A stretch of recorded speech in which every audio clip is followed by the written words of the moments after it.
In this video, I'll be showing you how to connect Bluetooth speaker to phone. But anyways, getting into it, it's very simple to go ahead and do this.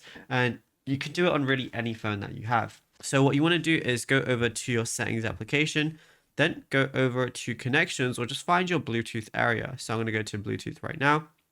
And of course, you want to make sure Bluetooth is on.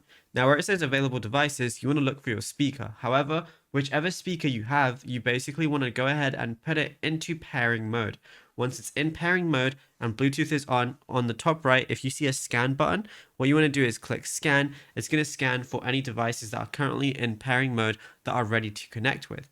Then, once you find it, go ahead and click on it. And then after a few seconds, your speaker is going to be paired.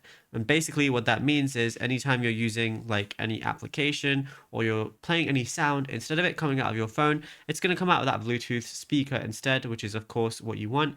Anytime you want to turn it off or disconnect it, you just go over to your Bluetooth speaker, press unpair, or you can just manually press the connect button once it's been connected for the first time. And yeah, it's as simple as that. Now, if you found this video helpful, be sure to drop a like and subscribe.